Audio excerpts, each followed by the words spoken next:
Как гласит народная мудрость, цыплят по осени считают. А это значит, что осень – самое лучшее время для подведения итогов. Сегодня мы подведем итог того, что было начато летом, и посмотрим на грандиозный результат. Привет, друзья! Вы на канале «Классика орхидейного жанра». 18 июля 2022 года на этом канале вышло видео о пересадке фаленопсиса Chia Ye Lin, которую я планировала сделать очень щадящим методом перевалки, потому что у этой орхидеи рос цветонос. Вынув орхидею из прежней посадки, я поняла, что моим планам реализоваться не суждено. Показывая вам в прошлом видео октябрьское цветение прошлого года, я рассказывала вам, что корневая система орхидеи настолько мощная, что вытолкнула растение из горшка. Не найдя ничего подходящего для столь высокой посадки, я вынуждена была орхидею разделить, то есть укоротить ее стебель.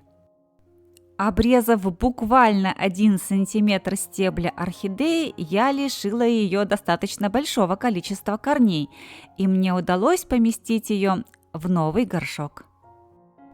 Сейчас я рассказываю вам краткое содержание предыдущего видео. Если вы хотите ознакомиться с ним более подробно, ссылку на него я, как всегда, оставлю в первом закрепленном комментарии под видео и в описании к нему. Итак, верхушку фаленопсиса я укоренила вместе с растущим новым цветоносом и 9 листьями. С тех пор прошло почти 3 месяца, и сегодня мы сможем посмотреть, состоялось ли это цветение, смогла ли орхидея вырастить этот цветонос после деления, и что с ней стало в перспективе. Параллельно с этим мы будем наблюдать за судьбой пня, того самого 1 см стебля орхидеи, которого я не выкинула, а оставила в надежде на получение новой жизни на пне орхидеи.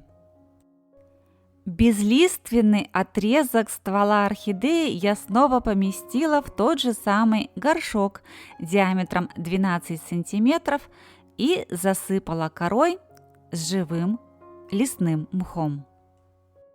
Адаптацию обеих частей орхидеи я проводила с помощью одного волшебного настоя, о котором тоже рассказывала в предыдущем видео по заданной теме.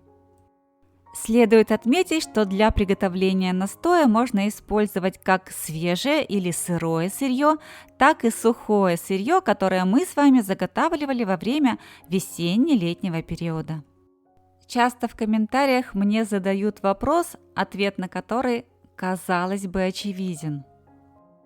Можно ли использовать в качестве лекарственного сырья растения, которые сами больны? А я не устаю отвечать в комментариях, конечно же, нельзя. Сырьем для лекарственных целей, а также для заготовки впрок может послужить только идеально здоровые, полноценные и крепкие растения. В качестве целебного лекарственного сырья в данном случае я использовала соцветие клевера. Почему?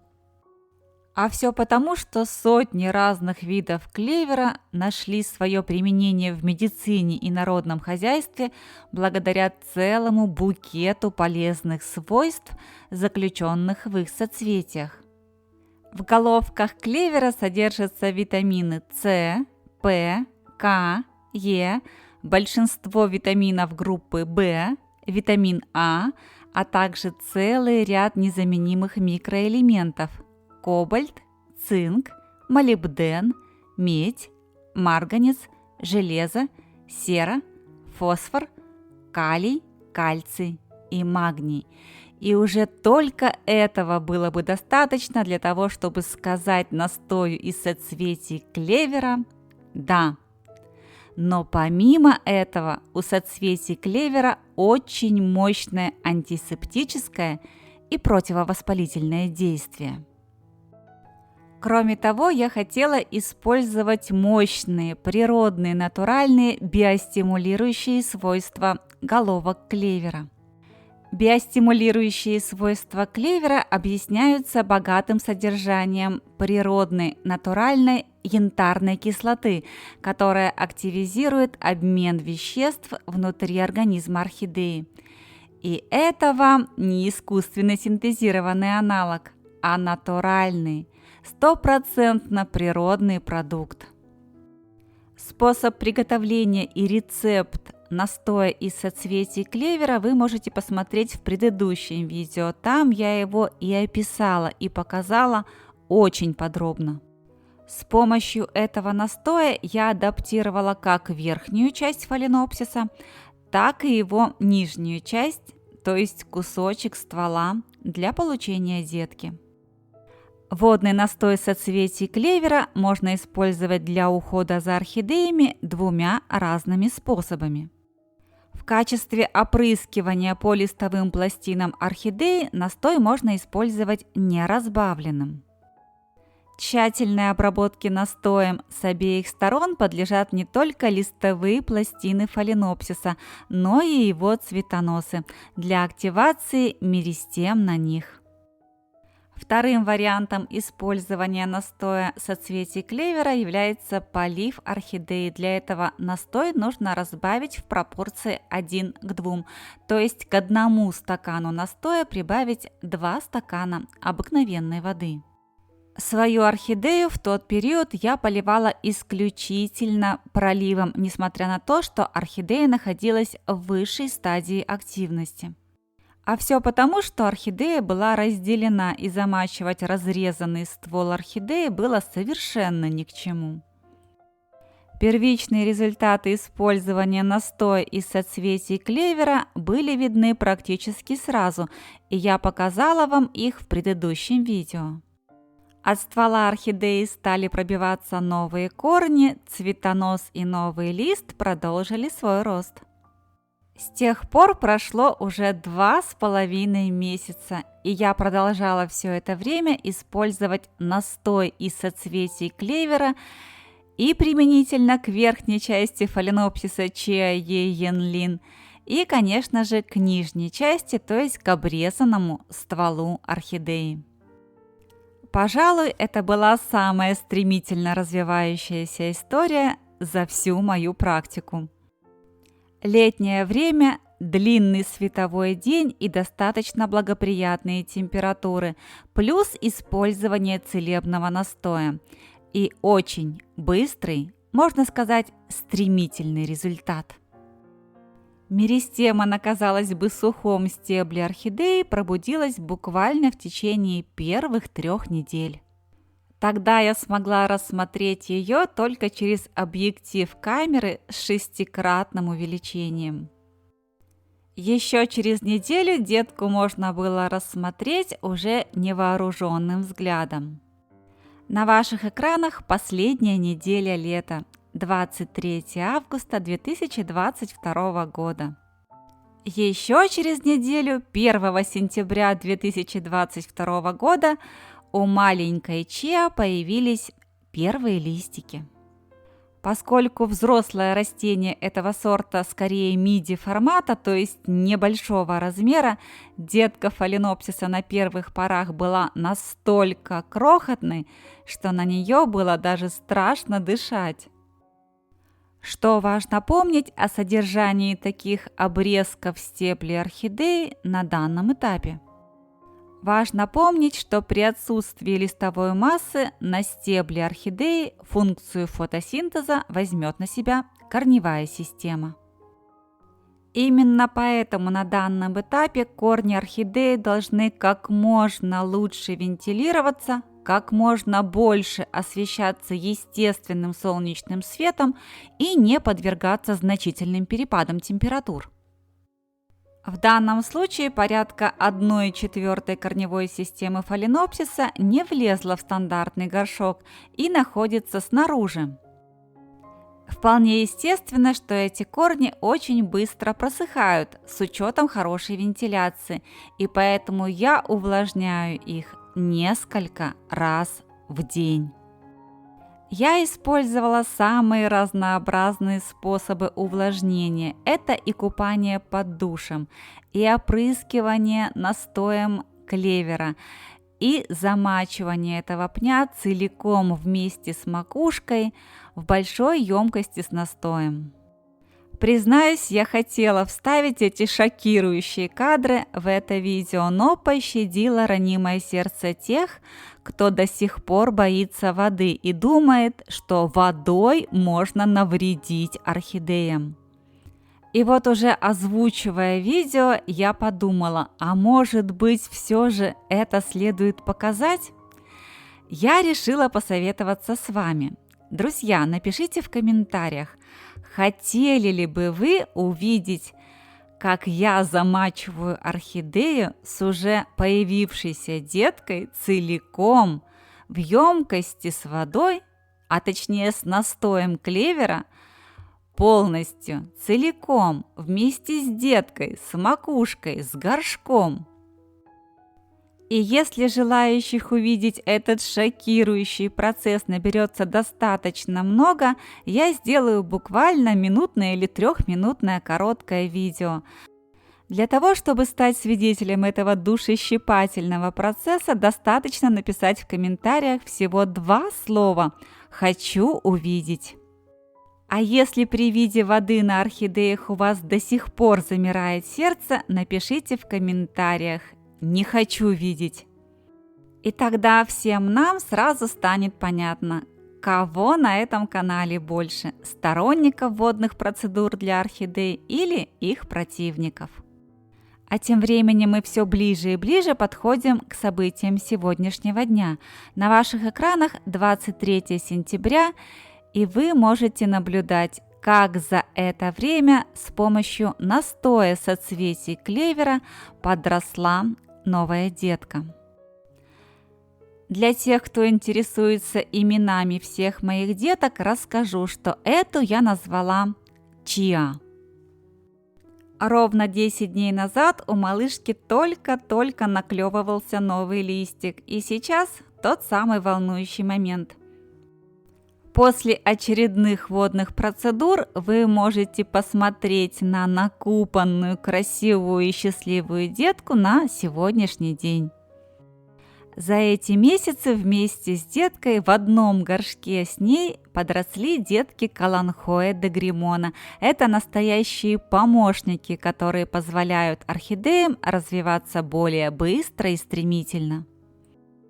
Обратите внимание на листья маленькой детки. Они сохранили присущую сорту варигатность очень красивого сизого цвета с веснушками и крапинками. Напомню, этот результат удалось достичь примерно за 2,5 месяца от момента деления орхидеи и по сегодняшний день. Ну а теперь давайте посмотрим, удалось ли верхней части орхидеи вырастить свой цветонос, активировать его и распустить все бутоны, которых должно было быть очень много. Смогло ли агрессивное хирургическое вмешательство повредить цветению орхидеи? Забегая вперед, скажу, не смогло, ведь у нас есть настоящий мощный и сильный природный помощник, и это настой соцветий клевера. Использование этого целебного настоя позволило мне сохранить всю листовую массу орхидеи после деления и все заложенные цветоносы. Первый цветок на основном цветоносе распустился 14 августа, то есть 1,5 месяца назад.